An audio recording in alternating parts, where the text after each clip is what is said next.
अयं निजवरो वेत्ति गणनालघुचेतसाम् उदारचरितारं तु वसुदैव कुटुम्बकम्। ॐ पूर्णमदः पूर्णमिदं पूर्णात् पूर्णमुदच्यते पूर्णस्य पूर्णमादाय पूर्णमेवावशिष्यते। ओम शांति शांति।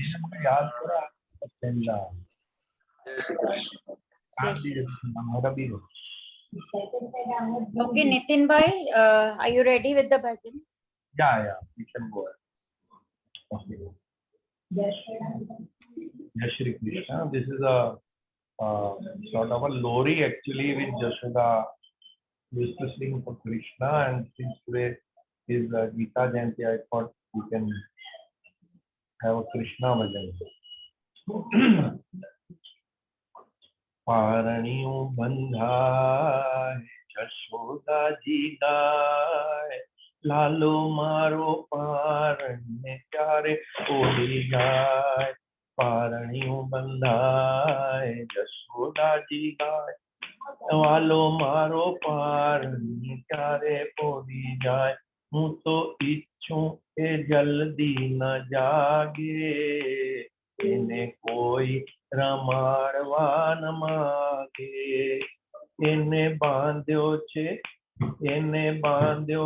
काड़े धागे इन्हें कोई नजर न लागे मारो लालो जो करमाया तो जोयू न जोवाय मारो लालो जो करमाया तो जोयू न जोवाय मारू दिलड़ू दुभाय पारणियों बंधाय जस्याय वालो मारो पारण्य क्यारे पोरी जाय हूँ तो मोटो करूँ एवी आसे एनु नमारा नाम गवाते जारे मोटो कन्हैयो थाते मारी गायो चरावा जाके एनु मुकड़ू लालम लाल एना गुलाबी के गाल एनु मुकड़ू लालम लाल एना गुलाबी के गाल तो सुंदर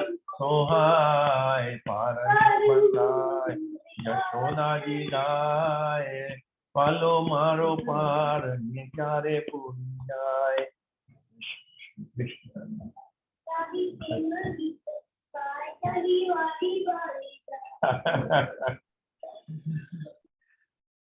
जय श्री कृष्ण।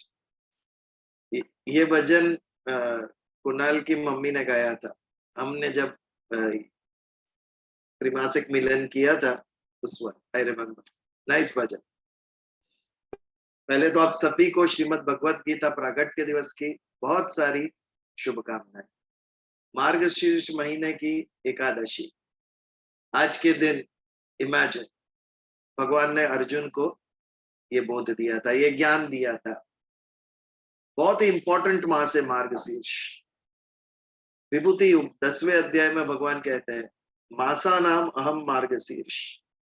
जितने भी मास है महीने 12 महीने उसमें मार्गशीर्ष महीना में जैसे गायों में कामधेनु में हूं, अचल पर्वतों में हिमालय में हूं, वैसे मास में मार्गशीर्ष में हूं।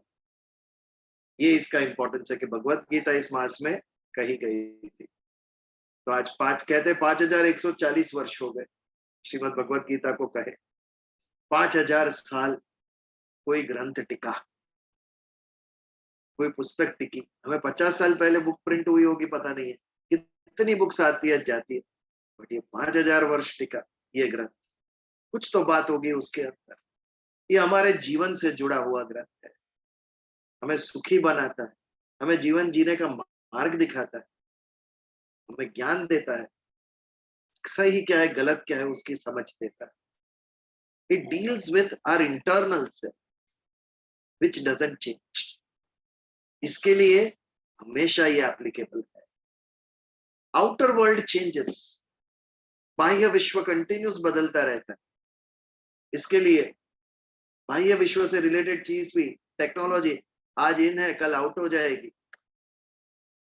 कैमरा में मोबाइल फोन आ गए, मोबाइल फोन में कैमरा आ गए, ओवरनाइट जो हम फिल्म लगाते थे एक जमाने में कैमरा के अंदर, वो आउटडेटेड हो गया। बाह्य टेक्नोलॉजी, बाह्य विश्व बदलता रहता है, लेकिन जो अंदर के भाव है वो नहीं चेंज होता। हमारा सूक्ष्म शरीर, हमारा कारण देह, ये नहीं बदलता। इसके लिए इसके विषय में जो भी ज्ञान होगा वो कभी पुराना नहीं होता है, वो हमेशा नया रहता है और हमेशा किसी भी जनरेशन में एप्लीकेबल होता है। और इसके लिए आज के यंगस्टर्स, भले ही उनकी लाइफस्टाइल अलग हो, उनका पहरवेश अलग हो, हेयर स्टाइल अलग हो, कपड़े अलग हो, उनकी भाषा अलग हो, लेकिन Bhagavad Gita will appeal to them कारण it deals with internal self which doesn't change. बाह्य विश्व कितना भी बदले, हम अंदर से नहीं बदले। वही काम, क्रोध, लोभ, मोह सभी के अंदर हजारों साल पहले भी था, आज भी था और बाद में भी रहेगा। जब तक मनुष्य है ये भाव उसके साथ चिपके हुए, इसीलिए उसे स्वभाव कहते हैं।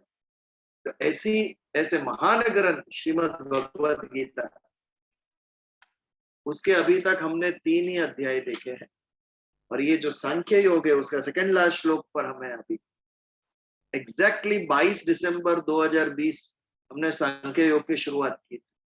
1 वर्ष हो गया। नेक्स्ट टाइम 22 दिसंबर आ जाएगी जब हम समापन करेंगे, यदि आज कर सकते हैं। 1 वर्ष हमने सांख्य योग के ऊपर चिंतन किया, 72 श्लोक के ऊपर पूरा 1 वर्ष हमने चिंतन किया। कितना विशाल, कितना गहन विषय है, तभी जाके 1 वर्ष तक हम एक अध्याय के ऊपर विचार कर सकते हैं। ऐसा ग्रंथ हमेशा नया है, कभी ये पुराना होता ही नहीं, because it deals with our self, हमारे विचार, हमारे निर्णय, हमारी इच्छाएं, भावनाएं, हमारी आदतें हमेशा जो समान रहती है जन्म से लेकर मृत्यु तक। व्यक्ति का संविधान है भगवत गीता। व्यक्ति कैसा होना चाहिए भगवत गीता ने बताया है। एक आदर्श रखा हमारे साथ, श्रेष्ठतम ये है, भगवान ने अर्जुन को समझाया। स्थित प्रज्ञ व्यक्ति श्रेष्ठतम। अब तू निर्णय ले, तुझे कितना पहुंचना है वहां तक। How much you want to grasp, ये तेरे ऊपर है। इसमें से मैंने तुझे बेस्ट बता दिया, एक प्रमाण दे दिया, एक मापदंड दे दिया। नाउ यू मेजर, इस मापदंड के ऊपर तुम कहां पर टिके हुए हो। ऐसे महान ग्रंथ भगवत गीता की आज वर्षगांठ। लोग कहते हैं कि किसी और ग्रंथ की वर्षगांठ नहीं मनाते, लेकिन मुझे इसमें संशय है, शायद गुरु ग्रंथ साहिब की वर्षगांठ भी मनाते हैं लोग। मैंने बहुत सारे आज मैसेजेस देखे कि केवल भगवत गीता के हम ये प्रागट्य दिवस मनाते हैं, ऐसा नहीं, शायद गुरु ग्रंथ साहिब का भी मनाते हैं। ये इसका इंपॉर्टेंस नहीं, whether you celebrate a book or not, उसके अंदर उसकी कोर कॉम्पिटेंस क्या है, उसमें क्या ज्ञान दिया है, ये इसकी उसका महत्व ये होना चाहिए। या इशिता, you are mute.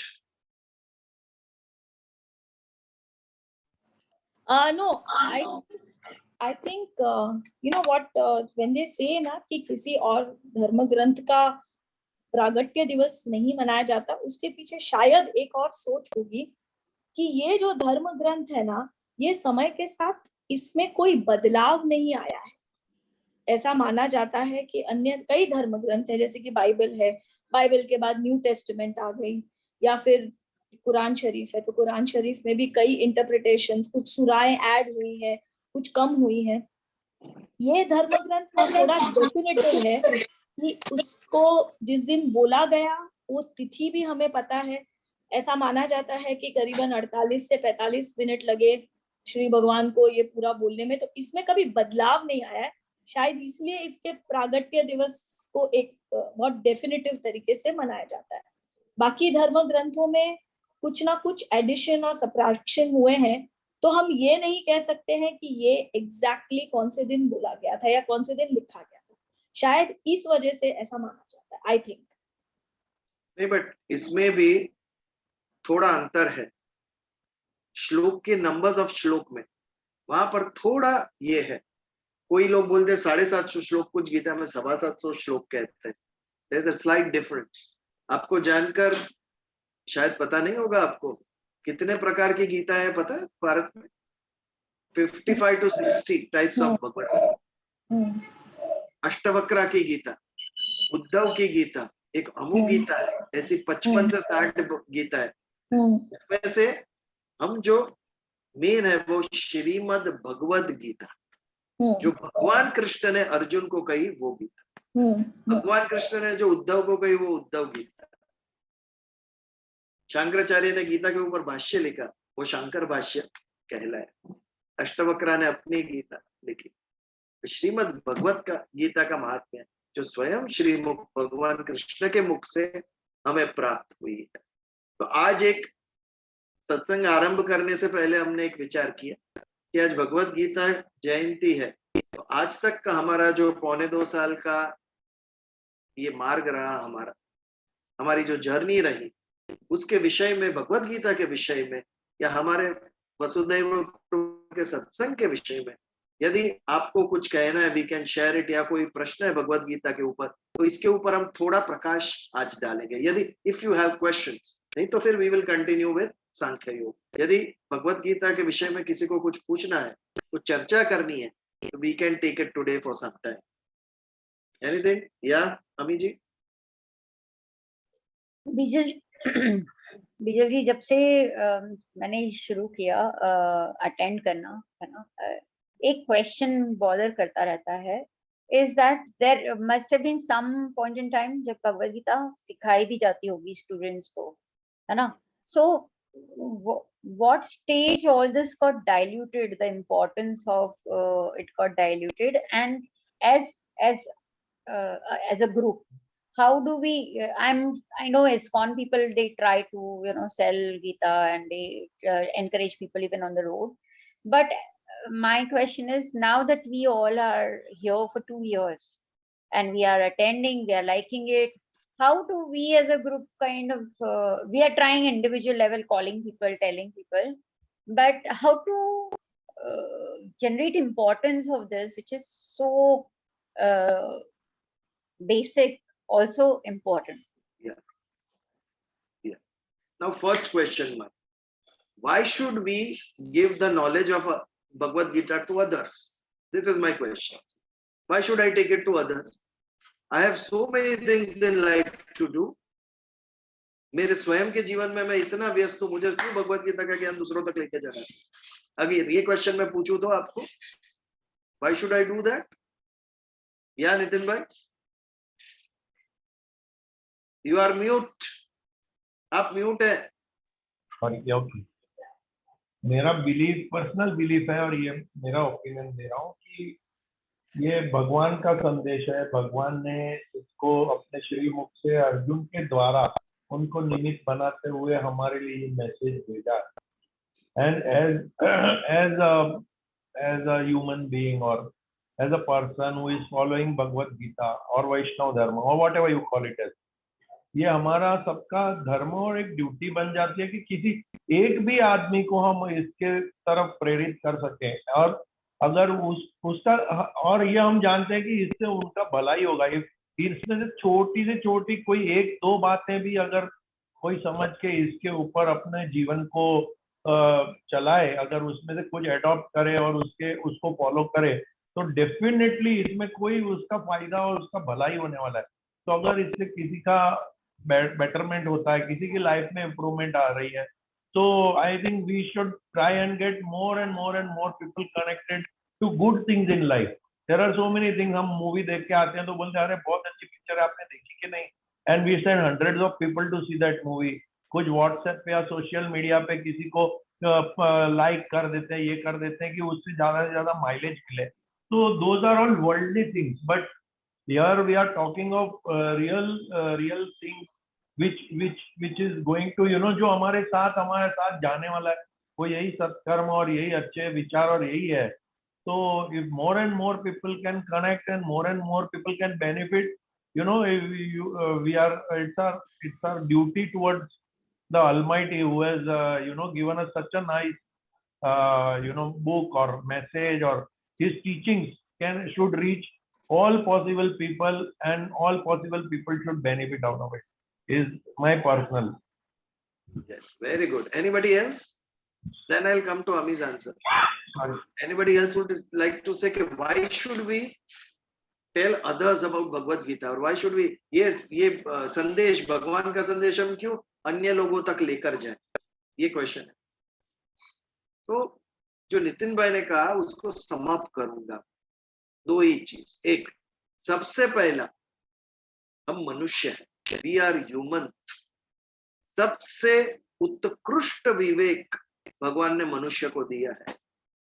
क्या करना चाहिए और क्या नहीं करना चाहिए, संकल्प विकल्प, ये मनुष्य को दिया है भगवान.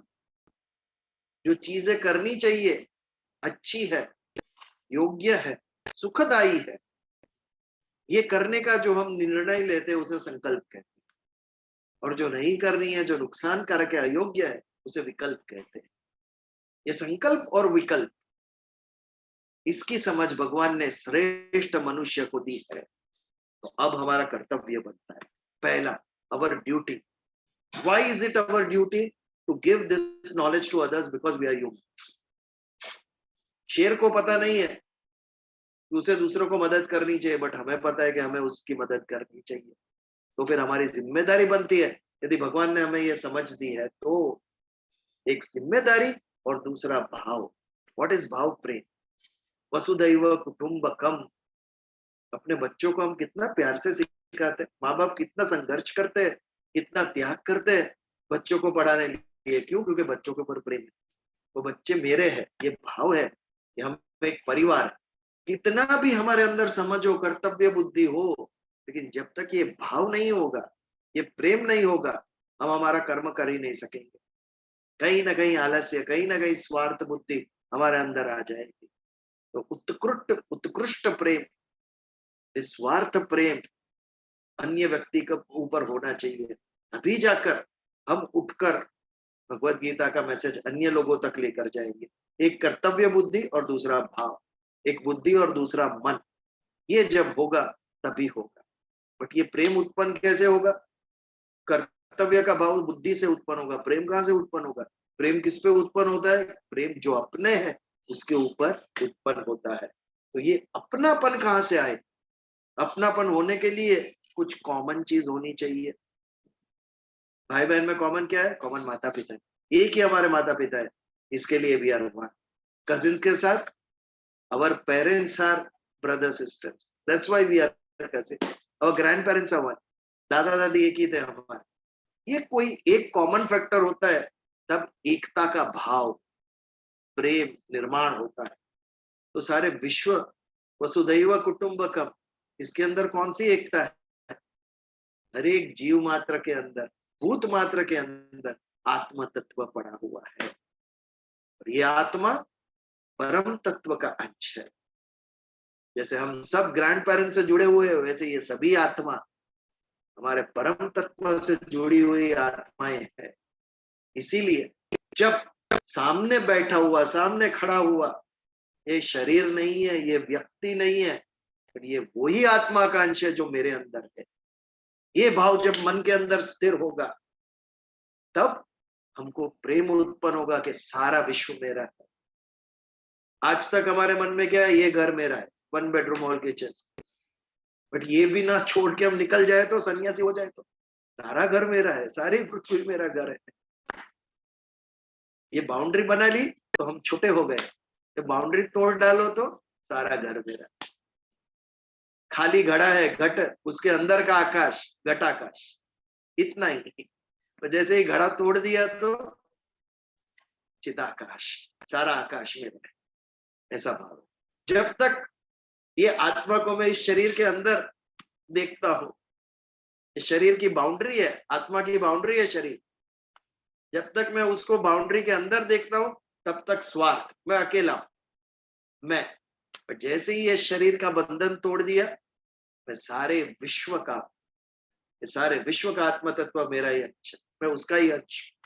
यूनिवर्सल कॉन्शियसनेस, इंडिविजुअल कॉन्शियसनेस से ऊपर उठकर यूनिवर्सल कॉन्शियसनेस का अनुभव करना, ये आत्मदर्शन।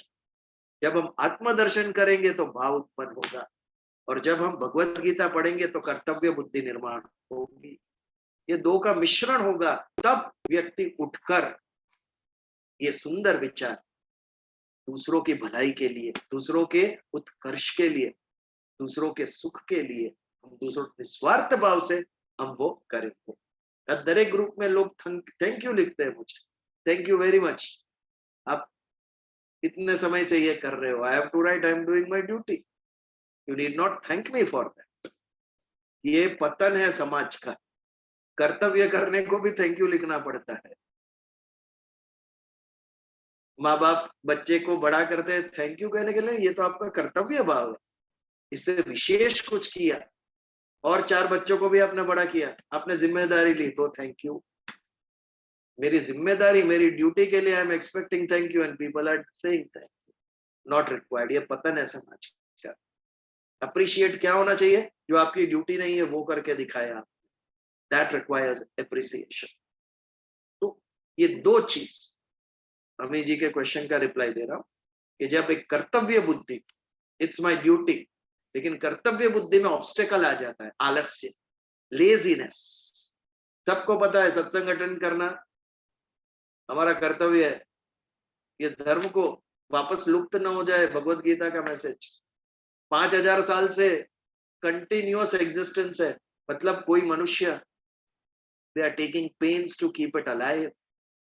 इस विचार को जीवित रखने के लिए मनुष्य प्रयत्न कर रहा है 5000 साल के, इसका अर्थ ये हुआ। तो ये परंपरा हमें कंटिन्यू करनी है।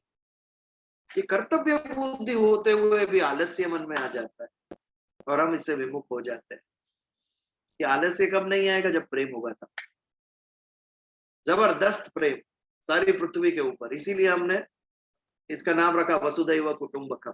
हम एक परिवार है, एक परम तत्व के अंश है हम सब, वी ऑल आर रिलेटेड। ये भाव जब निर्माण होगा तब प्रेम उत्पन्न होगा सारी सृष्टि के ऊपर, भूत मात्र के ऊपर, जीव मात्र के ऊपर प्रेम उत्पन्न होगा। और ये जब दो मिलेंगे, आगे मैंने एक बार कहा था, पूरा ड्रम भर के पेट्रोल पड़ा है, लेकिन उसका पावर कब निर्माण होता है? जब एक दियासली उसमें पड़ती है, तब एक छोटी सी चिंगारी जब पड़ती है तब वो पेट्रोल धमाका होता है। ये जो मन, ये जो प्रेम, वो चिंगारी है। आपके अंदर कितनी भी कैपेसिटी है, जबरदस्त इंटेलेक्चुअल कैपेसिटी है इंसान के अंदर, बट वो बाहर कब निकलेगी? जब एक प्रेम की चिंगारी पड़ेगी उसके अंदर। ये जब होगा तब देखो कैसा निखर के आता है कार्य। तो अमी जी के प्रश्न का उत्तर ये कि हमें डेफिनेटली निकलना है आत्मदर्शन करने के लिए इन अ ग्रुप। यदि आप व्यक्तिगत स्तर पर कर रहे हो बहुत अच्छा है, अदरवाइज संकल्प करो। हम लोग 3 लोग 4 लोग की टीम बना के लोगों को मिलेंगे and we will try to convince them कि ये हमारे लिए कितना आवश्यक है। स्पेशली आज का जो युग और हर एक दिन जिस प्रकार spirituality is taking a back seat, और मटीरियलिज्म, भौतिकवाद जो जीवन में आ रहा है हमारी आने वाली पीढ़ी के अंदर, परिवार श्रिंक हो रहे हैं, एक ही चाइल्ड, 2 चिल्ड्रन मैक्सिमम, तो उसके चिल्ड्रन और ग्रैंड चिल्ड्रन को कोई कजिन ही नहीं होगा। हमने जो चाचा, मामा, मौसी ये सब देखा है, ये बच्चे देख ही नहीं सकेंगे। ये एक बड़ा जॉइंट फैमिली क्या होगा आगे चल के। तो ऐसे समय पर ज्यादा जरूरत है वसुदैव कुटुंबकम की, जो बिना वो भाई, जो मिली वो बहन। ये भाव से संबंध निर्माण करने पड़ेंगे, परिवार निर्माण करना पड़ेगा। ये कर्तृत्व बुद्धि और प्रेम भाव, ये जब दोनों मिलेगा तब जाकर ये कार्य हमें दिखेगा कि कितनी सुंदर तरीके से हम लोगों तक पहुंच सकते, पद्धति सर, सिस्टमैटिकली, इन अ प्लान्ड मैनर, ग्रुप्स बनाकर हमें आगे बढ़ना है। लेकिन कोरोना आ गया, हम एकत्रित हो ही नहीं सकते इसके लिए, बिकॉज ऑफ कोरोना। बट मैं इच्छा करता हूँ आगे चल के सबके अंदर ये सदिच्छा निर्माण होगी और ईश्वर का आदेश आएगा कि हम कुछ ऐसा आगे कर्म, सत्कर्म शुरू कर सके। आज जो हम आज तक ज्ञान कर्म ही किया है हमने, अभी एक्चुअल सत्कर्म हम करके देखा। ठीक है? Anything else? I think it should have been like at least some chapters should have been in curriculum, either in school or Yes. you Few know, shloks. Yeah. at least few shloks. Yeah, you know, Yes. like we are जो learning main of shloks है. history. We are learning, which was kind of recorded, but something which will help us. So you know, nowadays it is called life skills. There are you know a lot of training programs going on of life skills. And I think Bhagavad Gita is one of the best book to teach how to live life. So could have been in curriculum. श्रद्धा बहुत महत्व रखता है. ये जो हम शिक्षा के स्वरूप में सीखेंगे तो वो श्रद्धा उत्पन्न नहीं करेगी. श्रद्धा उत्पन्न तभी होगी जब वो ईश्वर की तरफ से आए. When God is in the center of any activity, तब श्रद्धा उत्पन्न होगी. तो वैल्यू आती है उससे, वजन आता है उससे. और कुछ? Anything else regarding Bhagavad Gita? लेकिन I have a question. What you are saying is correct from the Shraddha point of view. ठीक है कि जैसे कि हम बोलते हैं कि आपने एक लड्डू खाया तो मिठाई हो गई, लेकिन वो यदि किसी पूजा के बाद वो लड्डू मिला तो वो प्रसाद बन गया. ठीक है, कार्य किया अपने कर्तव्य समझ के तो काम कर्म हुआ, लेकिन उसको ईश्वर के लिए किया तो वो भक्ति में बदल जाता है. वो आपकी बात सही है, लेकिन इस चीज को समझने के लिए एक कुछ एक्सपीरियंसेस, लाइफ एक्सपीरियंसेस होते हैं, थोड़ा पेशेंस होता है. तो जो यंगस्टर्स जो हैं, आप उनको केवल गीता में श्रद्धा रख करके सुने, ऐसा संभव तो नहीं है. तो वहां पर दृष्टांत दे करके और वो रोज के जीवन में प्रैक्टिकली किस तरह से एप्लीकेबल है. जैसे कि for example that example which you are giving, कि आपने एग्जाम के लिए पूरे साल पढ़ाई करके एग्जाम का पेपर दे दिया, द सेकंड वो एग्जाम का पेपर आपके सुपरवाइजर के हाथ में गया, देन आपका कर्म आपके हाथ से जा चुका है, अब वो फल आपके हाथ में नहीं है. तो इस तरह के दृष्टांत जो हम देते हैं तभी वो उनको अपील करते हैं. तो क्या है, लाइक यू आर सेइंग ना कि उसमें भक्ति शायद कम होती है शायद, और लाइफ स्किल्स शायद ज्यादा एप्लीकेबल है. मुझे भी ऐसा लगता है, खास तौर पे यदि हमें किसी चीज को जीवंत रखना हो ना, तो उसको मॉडिफाई करके कंटेम्पररी बनाना शायद जरूरी होता होगा. यदि हम उसको कंटेम्परराइज नहीं करेंगे ना, तो शायद यंग पीढ़ी को तो इतना शायद नहीं अपील करेगा. तो if at some point of time, if you could maybe highlight, since you have read multiple versions of the Gita, if at some point of time, maybe not now, maybe a year from now, if you could say highlight 10 or just 11 main shloks that can be used by lay people like us. Suppose मुझे किसी youngster के साथ में एक गीता का मुझे importance उसको केवल थोड़ा सा एक्सप्लेन करना है. तो जैसे हम बोलते हैं क्वेश्चन बैंक बनाते हैं हम लोग, उस प्रकार से यदि हम हाईलाइट कर सके, तो if you could share something like that with us. जैसे गीता सार तो नहीं, पर may be a few highlighted shlokas, 3 or 4 or 5 shlokas. Yeah. Eventually. I'm very happy to inform कि दिसंबर एंड लास्ट वीक से यंगस्टर्स के लिए एक discussions कैसे थे, brainstorming session we are starting. Half a dozen youngsters are ready to join. Okay. Once in a month. Bhagavad Gita Radha spiritual related एक topic हम देंगे. जैसे पहला topic है what is the aim of my life. Second topic who am I. ये topic के ऊपर youngsters को बिठाएंगे, करो discuss. We will not interfere. Okay. Not श्लोक wise. बट ये जो कहना चाहता है वो उनको समझ आया इसी लैंग्वेज में. Okay. Let them do brainstorming, and then we should conclude giving a correlation with Bhagavad Gita. Okay. ये जो भी आप सोच रहे हैं, जो भी जो लाइन पे देख रहे हैं, is already there. Okay. यहाँ पर this is what Bhagavad Gita deals with. This will indirectly connect them to Bhagavad Gita. Maybe मैं कहूँ कि आज हम अध्याय पढ़ेंगे या श्लोक के ऊपर चर्चा, तो they might feel awkward. They might not come. तो इसको भी हम YouTube पे रिकॉर्ड करके इसको चैनल पे Your net is slow. Can we record this also on the YouTube? Can't hear anything. नहीं, but it will not be Zoom. वो प्रत्यक्ष हो रहा है हमारे यहाँ पार्लियामेंट टेरेस पे हो रहा है. उसको रिकॉर्ड करके हम YouTube पे डलवा सकते हैं. See, रिकॉर्ड क्या करोगे? It is an open discussion. It is a casual discussion. तो रिकॉर्डिंग कैसा होगा? जैसे 6 फ्रेंड्स बैठ के इस टॉपिक के ऊपर डिस्कस कर रहे हैं. It is not a lecture के जो आप रिकॉर्ड कर सको. But let us see, it's a pilot project. We are trying it for the first time. But I am happy कि 6 youngsters are ready. एक दो उनके फ्रेंड को भी ला रहे हैं. और यदि आपके फैमिली के भी कोई हो, नेबर्स हो, most welcome. It's open for all. Yeah. Okay. But only thing is they'll have to come here. They will have to travel to park. Yeah. Okay. यहाँ पर हम देखेंगे कैसे चल रहा है. फिर you can introduce at other centers also. Yeah. ऐसा विचार है. शुरुआत कर रहे हैं. Let's see. But भगवान सक्सेस ही देगा. निस्वार्थ भाव से यदि आप करो, कमिटेड वे में करो, तो वो होगा. जरूर. Anybody else? Anything? I totally agree with her that it should be propagated to the youngsters so that the basic roots becomes very strong and they can then transfer to their children. So it will go a long way. Definitely. Yes, but Thank then you. see, everybody has to come forward. Already in a week, I am doing 3 satsangs. So many other, in all the fields of life, I am giving service. Be it political, be it family, be it religion, education. So now, when everybody will come together and everybody will do something, then this thoughts will spread. ये विचार अंतिम मनुष्य तक ले जाने का दायित्व हर एक मनुष्य का है.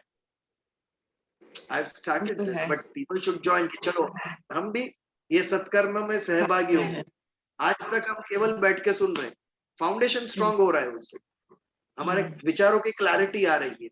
मन में अच्छे भाव भी निर्माण हो रहे हैं. बट यदि ये सत्कर्म में परिवर्तित ना हो तो वो फल नहीं देगा. कर्म के बिना फल असंभव. कितने भी आप ज्ञानी हो, फल यदि चाहिए तो कर्म करना ही पड़ेगा.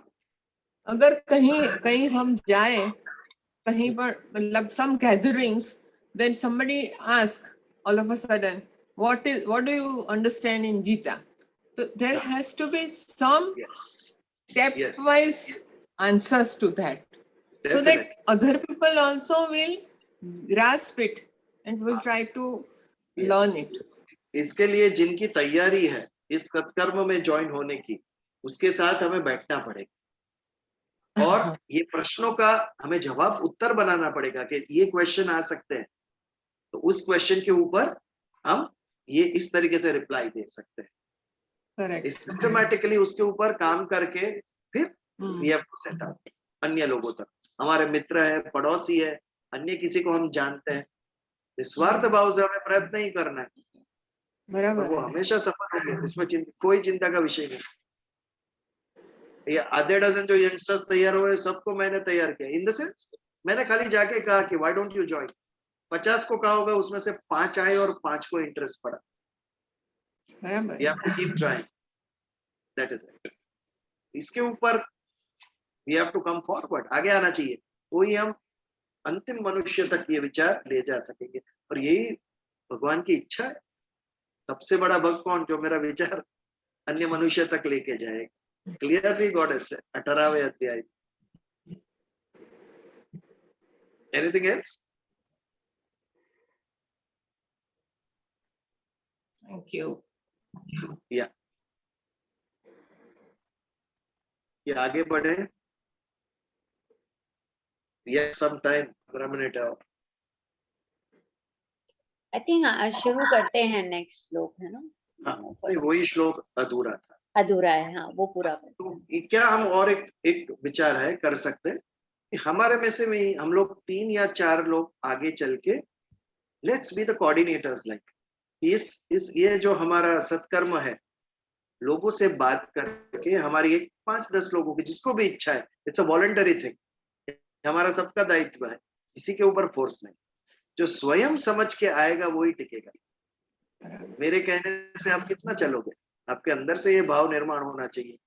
आप स्वयं सामने आओ तो हम लोग एक 5 लोग 10 लोग जो भी आ गए, एक टीम बनाकर हम ये सत्कार्य का आरंभ कर सकते हैं। आत्मदर्शन, ये कोई अन्य नहीं है, मेरा ही भाई है, मेरी बहन, ये भाव से मिलो लोगों को।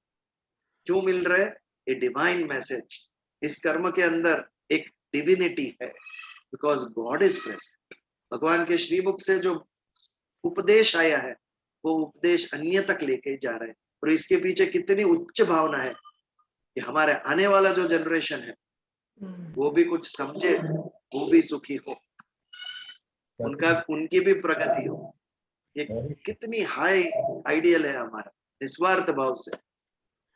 वी विल बी, एक बहुत ही उच्च आदर्श होगा हमारा। आज किसी गरीब को खाना दे देना बहुत आसान है, किसी को डोनेशन दे देना बहुत आसान है, लेकिन ये भाव से उसे कुर्वन्तो विश्वम आर्य, कितना सुंदर वाक्य है, हमारे ऋषियों ने दिया है ये, कि सारे विश्व को हम आर्य करेंगे। पशु जीवन जी रहा था मनुष्य, हिंसक, उसके अंदर से हिंसा निकाली और प्रेम भरा और उन्हें सभ्य बनाया। Stay like a group of humans, you are not bird, you are not animal, you are human. ना पशु ना पक्षी, हम मनुष्य। ये एक वाक्य हमारे अंदर प्राइड निर्माण करनी चाहिए, आई एम मनुष्य। और फिर देखो क्या परिवर्तन आता है। ये अगर मन के अंदर स्थिर हो गया तो क्या करना क्या नहीं करना क्लैरिटी आ जाएगी। जब प्राइड उत्पन्न होगी हमारे अंदर, मैं मनुष्य हूँ, मैं कोई चींटी नहीं, मैं कुत्ता नहीं, मैं कौवा नहीं, मैं इंसान हूँ, God is so kind with me, मनुष्य जन्म दिया है मुझे। ये भाव जब अंदर आएगा तो देखो आपकी सोच भी बदलेगी और आपके कर्म भी बदलेंगे। हमारी डिजायर्स उन्नत होगी, हायर डिजायर्स, केवल मैं और मेरा नहीं बट सभी का। जब हमारे ऋषि मुनि वो स्टेज पर पहुंचे थे और मेरा पराया नहीं करते थे, सारा विश्व वसुधैव कुटुंबकम, हम सब एक है, वी ऑल आर ह्यूमंस। भूत मात्र, ह्यूमंस तक भी नहीं, हर एक जीव सृष्टि जहां पर भी लाइफ है तो सबके बारे में सोचा उन्होंने। ये कितनी विशाल विचारधारा थी हमारी, संकुचित नहीं थी, उदार विचारधारा। ये उदारता लेकर, संकुचितता नहीं, तो उदारता लेकर समाज में हमें इसके लिए आगे बढ़ना चाहिए। भगवान ने आगे कहेंगे लोक संग्रह, जो लोक संग्रह का ये कहा था उन्होंने। व्हाट इज लोक संग्रह? क्रिकेट मैच देखने 50,000 जमा हो जाते हैं, दैट इज नॉट लोक संग्रह। एंजॉयमेंट के लिए जमा हुए, कमाने के लिए आयोजन कर रहे कोऑर्डिनेटर, लोगों की प्रगति के लिए जो कार्य होता है और उसमें जो जुड़े हैं वो लोक संग्रह है। यदि हम भले 3 सत्संग मिलाकर 50-60 लोग ही है, लेकिन ये 60 लोग एकत्रित हुए, ये लोक संग्रह है। जीवन की प्रगति के लिए, मुक्ति के लिए, उन्नति के लिए, भगवान को के समीप जाने के लिए, ईश्वर को हमारे अंदर स्थापित करने के लिए जो कर्म हुआ वो लोक संग्रह है। जो हमें असत से सत की तरफ ले गया वो लोक संग्रह है। इन शॉर्ट, इन नटशेल, असत से सत की तरफ जो ले जाता है वो कार्य लोक संग्रह का कार्य। बहुत सुंदर उच्च विचार दिया भगवान ने, लोक संग्रह। ये हमारे मन में होना चाहिए, इसके लिए हम कार्य करेंगे। ये केवल भारत में सोचा गया है, बाकी सब जगह पर सेवा तक सीमित रह गया है धर्म। लंगर चलाओ, भंडारा करो, ये खिलाओ वो खिलाओ, गरीब को कपड़ा दो, यहाँ तक सीमित हो गया है धर्म। ये तो सोशल वर्क है, हम उससे ऊपर उठे। तू कौन है, यहाँ से प्रश्न किया। This is spirituality, understand yourself. जब हमें क्लैरिटी मैं कौन हूं यह समझाएगा, फिर अन्य भी समझ में आएंगे, जैसा मैं वैसा अन्य। ये जब समझ में आएगा तब पृथ्वी पर शांति प्रस्थापित होगी। जब एक भाव निर्माण होगा कि हम सब एक है, तब जाकर सब सुखी होंगे। एकदम फंडामेंटल कार्य है भगवत गीता जो करती है, हिंदू धर्म ने जो किया है वो हमारा पुरुष हमारी प्रगति करके दिखाई उस मनुष्य की। ऐसी भगवत गीता का आज प्रागट्य दिवस, और हमें बहुत ही इसके ऊपर गर्व होना चाहिए। एक तो भारत में जन्म हुआ, दूसरा हिंदू धर्म में हमारा जन्म हुआ। दुर्लभम भारते जन्म, ये भी एक उक्ति है, दुर्लभम भारते जन्म। जिसने अच्छे कर्म किए उसे ऐसी देवभूमि पे जन्म मिला जहां पर इतने धर्मों की उत्पत्ति हुई। लोग भावुक है, यहाँ पर समझने वाले, धर्म को उठाने वाले, ईश्वर के ऊपर प्रेम, ईश्वर के ऊपर भय से नहीं, ईश्वर के ऊपर प्रेम से यहाँ पर लोग जीते हैं। तो ऐसी गीता जयंती की आप सबको शुभेच्छा। और दूसरे अध्याय सांख्य योग पर जो हम विचार कर रहे हैं, एक 71st श्लोक, सेकंड लास्ट श्लोक पर हम विचार कर रहे थे। विहाय कामान्य सर्वान पुमांश चरति निस्पृह। सब जिसकी सब कामनाएं जाती रही है और वो कैसे फिरता है? निस्पृह। पुमान यानी मनुष्य, चरति निस्पृह। चित्त प्रज्ञा के विषय में भगवान कह रहे हैं अर्जुन को, ये व्यक्ति कैसा होता है?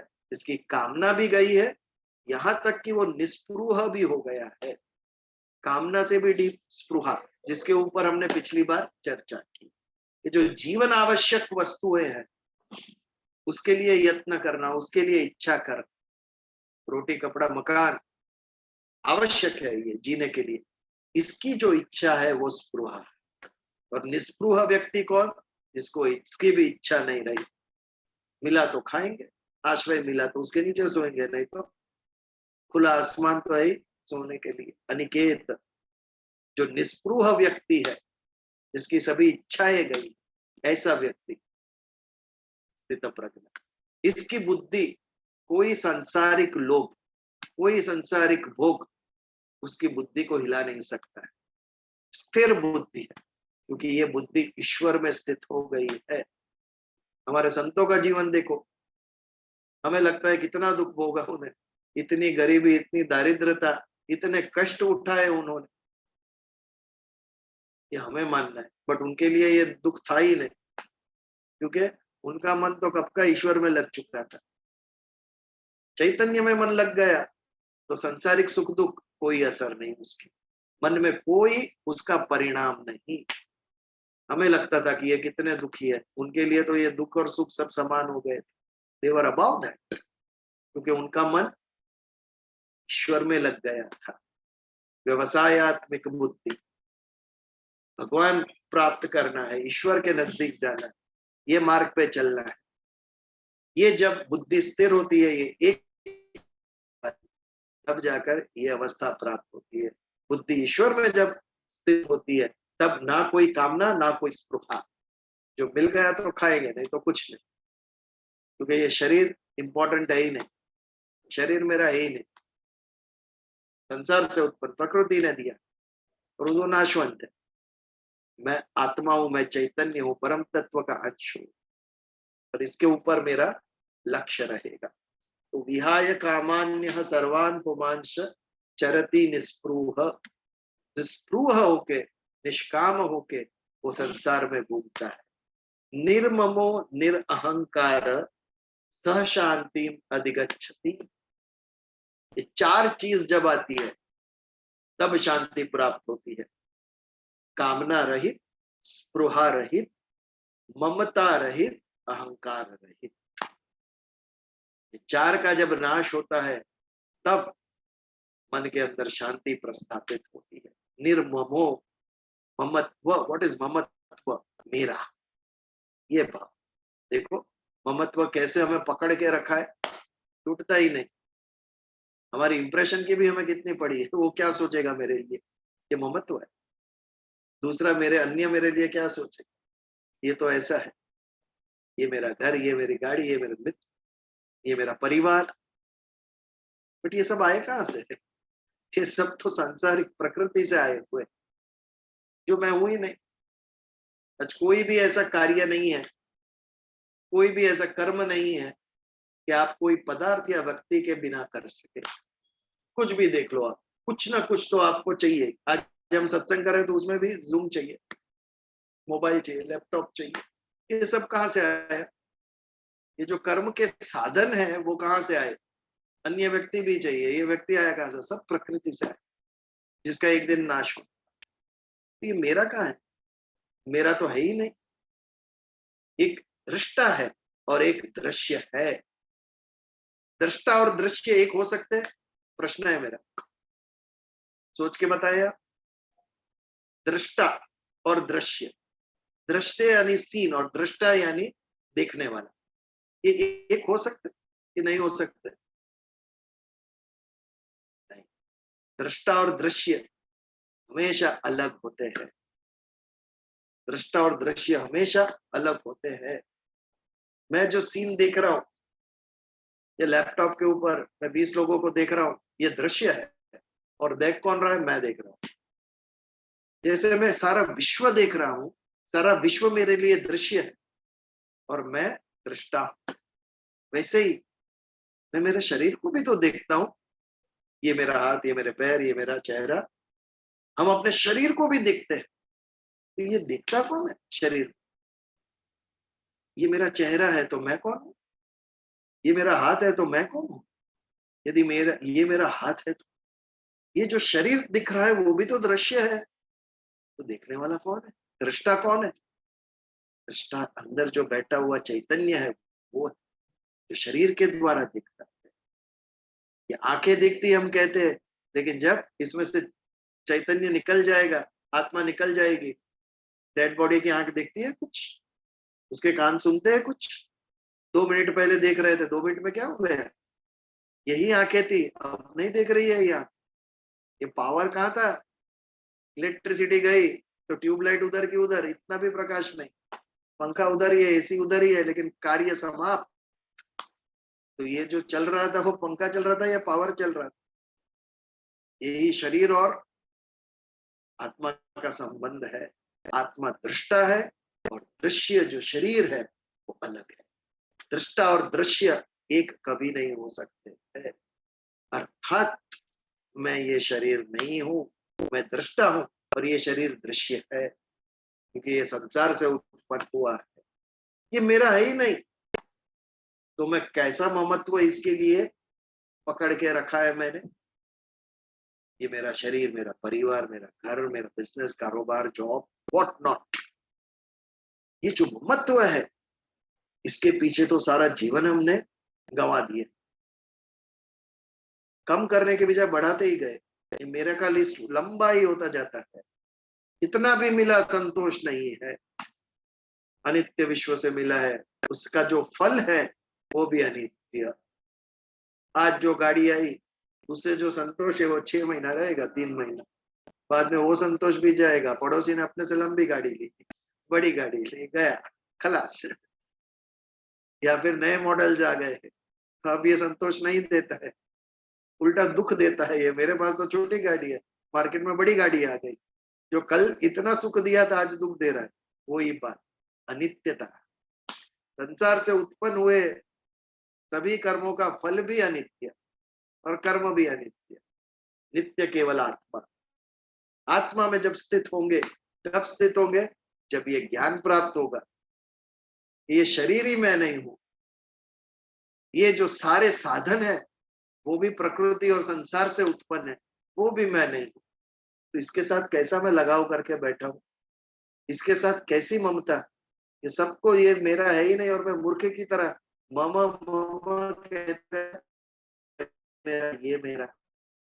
ये ज्ञान जब उत्पन्न होगा तब ममत्व से हमारा छुटकारा होगा। कामना, निस्पृहता और ममत्व, ये 3 का नाश होने के बाद भी अहंकार रह जाता है। क्योंकि मम, मेरा, ये जो बात है उसमें मैं तो आया, मैं यानी अहंकार। कामना है, स्पृहा है, ये किसके लिए है? इच्छाएं कौन करता है? मैं करता हूं। किसके लिए? मेरे लिए। स्पृहा किसकी है? मेरी है, मेरे लिए है। तो ये सभी कामना, स्पृहा और ममता, ये सभी का मूल अहंकार है, क्योंकि ये सब मैं करता हूं और मेरे लिए करता हूं। तो सबके मूल में सबसे सूक्ष्म अहंकार है। एक बार अहंकार का नाश हुआ तो अपने आप ये तीनों चीज चली जाती है, बट वो इतना सूक्ष्म है कि वो जाता नहीं। कामना एक बार इच्छा का त्याग कर दोगे आप, स्पृहा का कर दोगे, लेकिन मैं हूं इसका ही त्याग करना, ये कितना कठिन है। सबसे कठिन बात वो कि मैं ये शरीर हूं ही नहीं, मैं आत्मा हूं। ये भाव जिसके अंदर निर्माण हो गया वो मुक्त हो गया। उसको मोक्ष प्राप्ति हो गई। हमारे जो संत ऋषि थे ये स्टेज पर पहुंच गए थे, इसके लिए उसे संसार से उत्पन्न हुए सुख, दुख, पीड़ा और हर्ष कुछ नहीं दे रहे थे, बिकॉज वो शरीर से कहीं आगे निकल गए थे, वो अपने स्वयं भाव में स्थित हो गए थे, नित्य योग आत्म तत्व में स्थित हो गए थे, दर्शन कर चुके थे। तो ये अहंकार का जो पार्ट है, इसके ऊपर 10:30 बज गए हैं, तो ये जो चौथा पार्ट है, कामना, निस्पृहा, निर्ममता और निरअहंकार, इसके ऊपर अगले मंगलवार हम विचार करेंगे। आज का सत्संग हम यही समापन करते हैं। अन्य किसी को कुछ कहना है तो कुछ हम चर्चा कर सकते हैं, नहीं तो प्रार्थना करेंगे। फिर एक बार आप सभी को शुभकामना, Gita Jayanti. And we are lucky this year मंगलवार को ही आई भगवत गीता जयंती, कि हम उस दिन मिल सके सब लोग। Anything else? प्रार्थना करें फिर। अगर आपको इच्छा है आत्मा दर्शन के लिए किसी को भी, कर्मयोगियों की, तो आगे आइए, मैं नहीं कहने वाला, आप स्वयं आगे आइए। हम 3-4 लोगों के एक ग्रुप बनाएंगे, साथ में बैठेंगे, हाउ टू गो अबाउट, इस पर विचार करेंगे। तो उसके बाद मिलेंगे लोगों को, प्रेम से मिलेंगे सब। जिसको भी इच्छा है अमी जी को नाम लिखवाइए, ठीक है? हमारे जो क्या करते हैं आप, कोऑर्डिनेटर हो, व्हाटएवर, कोई भी नाम आप दे दो, अमी जी को आप बात कीजिए, आपका नाम लिखवाए, फिर हम लोग एक बार मिलेंगे and will discuss on that, ठीक है? चलिए प्रार्थना करें। सर्वेत्र सुखिनः सन्तु, सर्वे सन्तु निरामया, सर्वे भद्राणि पश्यन्तु, मा कश्चित् दुःखभाग् भवेत्। ॐ असतो मा सद्गमय, तमसो मा ज्योतिर्गमय, मृत्योर्मामृतङ्गमय। ॐ शान्ति शान्ति शान्तिः। जय Jai Shri Krishna. श्री